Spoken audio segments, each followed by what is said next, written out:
Good afternoon. Today I'm going to be teaching on what I've titled Bathsheba's Bath. Bathsheba's Bath. Let us pray. In Jesus' name. Heavenly Father, we are here once again to do your bidding by the leading of the Holy Spirit. Endorse this teaching. Approve of it and let it impact lives. In Jesus' name. Amen. Today I'm going to be teaching on Bathsheba's bath. And my anchor scripture is taken from 2 Samuel chapter 11 verse 2 to 5. Verse 2 reads thus. And it came to pass in an evening tide that David arose from off his bed and walked upon the roof of the king's house. And from the roof he saw a woman washing herself, and the woman was very beautiful to look upon. Verse 3. And David sent and inquired after the woman, and one said, Is not this Bathsheba, the daughter of Eliam, the wife of Uriah the Hittite? Verse 4. And David sent messengers and took her, and she came in unto him, and he lay with her, for she was purified from her uncleanliness, and she returned to her house. Verse 5. And the woman conceived and sent and told David and said, I am with child. I am with child. For extended reading, I want us to continue verse 6 through 27. Meaning we are to read as Bible study 2 Samuel chapter 11 verse 2 to 27. But for the purpose of this teaching and for the reason of our time, I have decided to limit the reading to verse 5. Also, I'm going to be opening our understanding to this teaching today by Matthew 6:13, which reads thus. Lead us not into temptation, but deliver us from evil. For thine is the kingdom and the power and the glory forever. Amen. From the teaching of 2 Samuel chapter 11, David arose from off his bed and he went upon the roof of the king's house where he abode, where he lived. And from the rooftop, he saw Bathsheba taking a bath. And he saw that she was very beautiful. He saw that she was beautiful. For us to really understand this teaching today, Bathsheba's bath, there are many dynamics involved. There was Bathsheba, a woman who was taking her wash, her bath, in a bathroom that did not have a roof. Another dynamic to this teaching is Uriah, the husband of Bathsheba. He put his wife in a house that the bathroom did not have a covering. He left his treasure bare and went to war. Number 3 was David. David. The Bible says in James 1 verse 4, it says that each man is drawn and enticed of his own lust. Each man is drawn and enticed.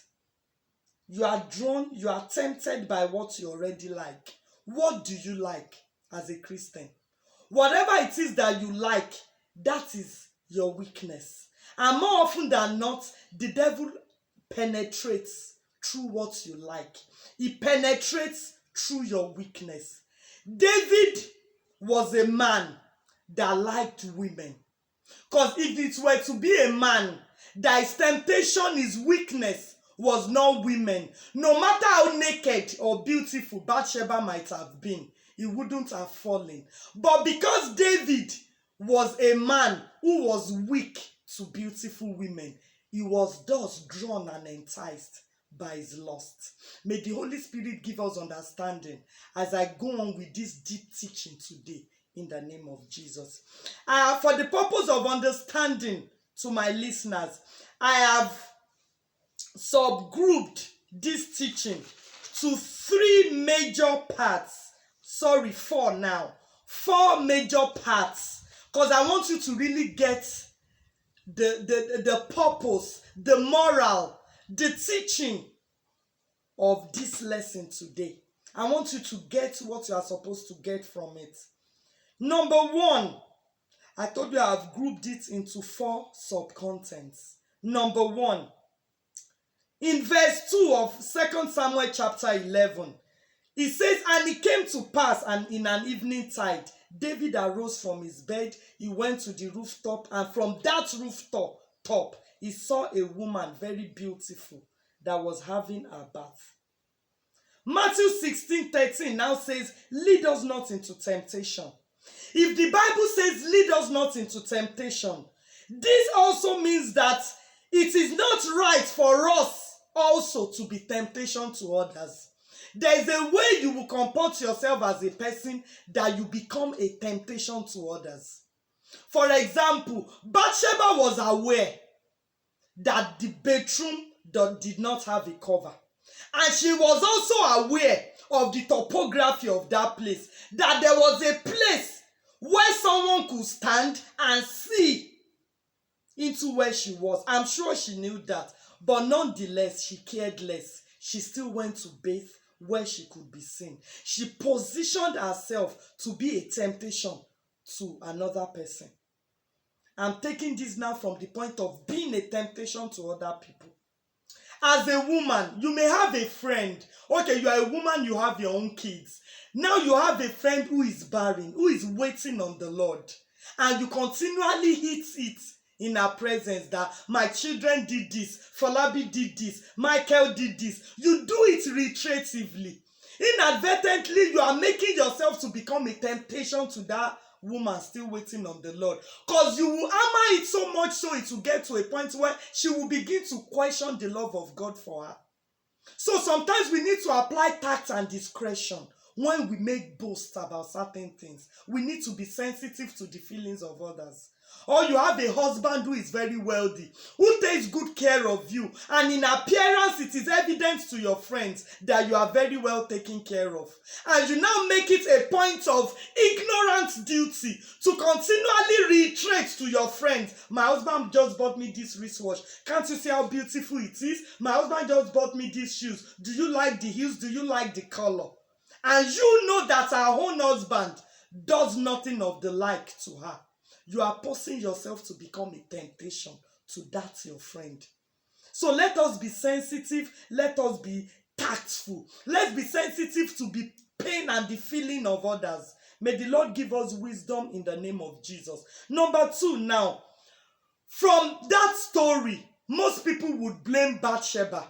Most people would blame David for being drawn by his own lust, for being tempted.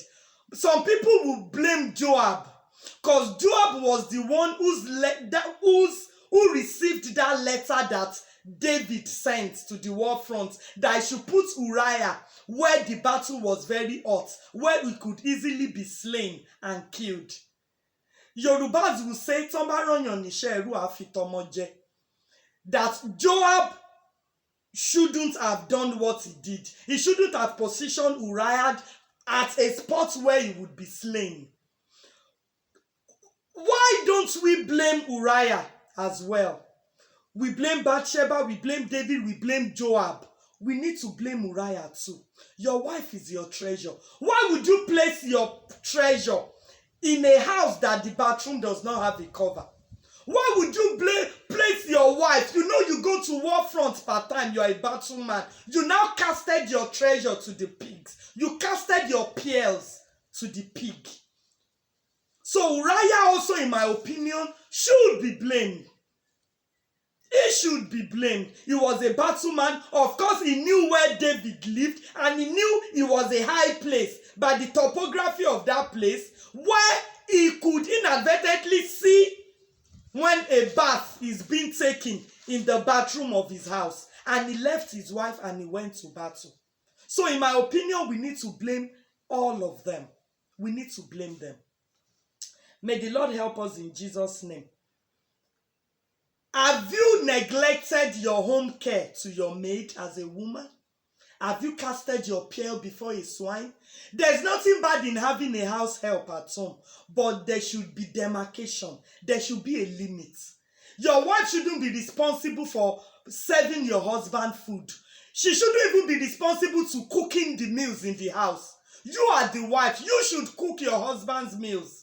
But most of us, because of the busyness of our career, because of laziness, because of nonchalance, because your husband does not complain, does not mean he will not prefer that you are responsible for the cooking in the house. You are casting your pearl before swines.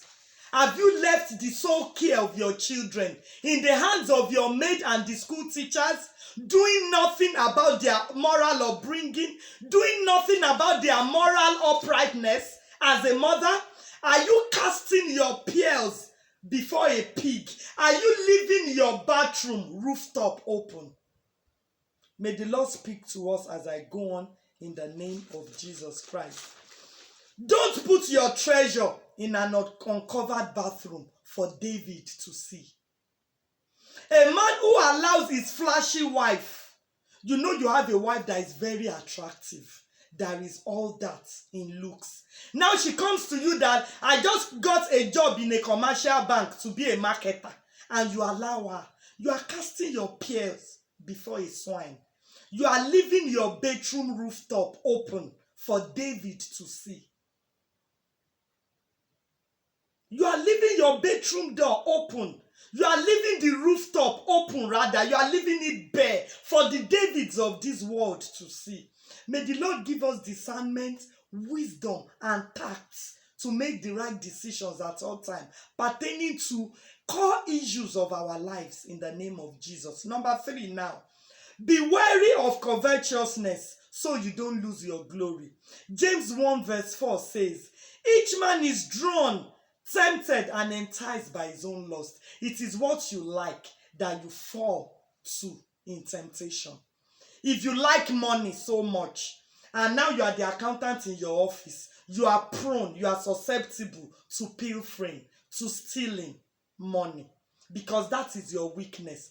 There are some categories of men that no matter the department you put them in the office that entails money, they are not bothered by it. They are content with their salary. But put them in a place where they will have access to women, they lose their grip, because women is their weakness. So watch what you like. I, as a person, I have things that I like, and continually I put it in my prayers as a matter of compulsion that God help me not to fall to this temptation. Help me to be strong, to stand firm for you in the face of this and this, because I know it is what I like. So it is not a sin for you as a Christian to like certain things. That, oh, I have preference for this, I do this and this. It's not a sin, but watch it. David fell because of his weakness. Each man is drawn, tempted, and enticed by his own lust, not another person's lust. May the Lord help us in Jesus' name.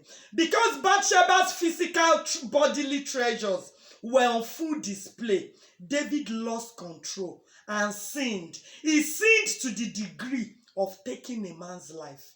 He slept with Bathsheba. As if that was not enough for him, he had to kill her husband for him to possess her totally. That was very wrong. Number 4, stop tempting people in the name of fashion. Don't wear expensive rags in the name of fashion. Don't leave your bedroom rooftop open as a woman. More often than not, most ladies do not realize that it is even when you cover yourself up that you are more attractive to sensible men. Sensible men will find a covered woman more appealing, because there's always a mystery in the weight. There's always a mystery in the unseen. But when you already lay everything bare to the world, what else is left to the imagination? Nothing. You lose your value. You lose your worth as a woman. May the Lord help us in the name of Jesus. May we not be a temptation for others to fall. And may we not be drawn and tempted by our own law. May we not fall. We can be drawn, we can be enticed, but may we not fall to these temptations in the name of Jesus Christ. So summarily, I would have thought ordinarily that Bathsheba's bath was a harmless one. Probably she was feeling hot that afternoon and she desired to feel refreshed. That, evening tide. It was evening tide that she had the bath. Probably she was feeling hot and she wanted to feel refreshed. Let me take a bath so that I can feel refreshed. But look at the dimension of evils that were bettered from that singular harmless bath. Number one, David was tempted and he fell. The temptation and falling of David. Number two, he went further to kill Uriah. David killed Uriah. Number three, Bathsheba lost her baby. The baby conceived as a result of that sin was lost. The baby died. Number four, David was cursed as a result of what he did. Number five, Absalom overthrew David and slept with his father's wife. Because after that occurrence, many things began to unfold. Many things began to unfold from one level to the other. Number six, Amnon slept with Tamar. Number seven, there was war in David's house. Perhaps if David had controlled his lust that evening tide, perhaps if he had said no to that temptation, all these evils wouldn't have bedeviled him. All these evils would not have become his practical experience. May the Lord help us in Jesus' name. So, put a lid on your bathroom. As a woman, don't leave the total care. There are some sensitive care of the house that you do not get to leave in the hands of your maid. Number two, women, be careful of your mouth. Don't lead others to temptation. Don't brag. As a mother that has children, don't brag to your friend waiting on the fruit of the womb continually that my son did this, my son got the best in sports, my daughter got the best in this. The more you continually do this, you are making her to become more desperate to get a solution to her situation. And by being desperate, she may decide to go left and do what the Lord does not want. Number three, don't be like Uriah and cast your pearls to the dogs. Don't cast your pearls to the pigs. Be sensitive. Know the kind of job you will allow your wife to do. Know the kind of places you will appear at with your beautiful wife. Be careful. Know the kind of friends you will announce to that your son came first in school. Be careful. Don't cast your treasures before dogs. Wisdom is profitable to direct. Be wary of temptation. May the Lord help us in Jesus' name. Amen. Father, your word has gone forth. And I know that this word will impact lives. Let your power accompany it. And let signs and wonders happen in a dimension it has never before happened after my teaching. In Jesus' name, amen. For you to partake of whatever blessing accruing to children of God, you need to belong to the fold. If you desire to give your life to Christ now, say this prayer after me. Father, I am a sinner. Repetitively over and again, I have grieved the Holy Spirit. I desire to turn a new leaf. I desire to live my life in a way honorable unto you. Help me, O Lord. I acknowledge, God, that you sent your only begotten Son to die for my sins. And on the third day, he rose again that I may be justified, giving me the free gift of eternal life. Now I receive this free gift of eternal life with all humility. Let it avail purpose in my life. And let my life never remain the same, having released the reign of my life to you today. In Jesus' mighty name, amen. Now that you have said that prayer with me, welcome to the fold. May the Lord help you in your journey and may you never go back. In Jesus' name, amen. If you desire to see more of my videos, if you have been blessed by this, you can go to YouTube, type in Taiwo Ajileye. Taiwo Ajileye, and you see a drop down of my videos. As you watch them, I pray that you receive that which will change your life forever and that you be blessed in Jesus' name. See you again next Tuesday. God bless you. Thank you.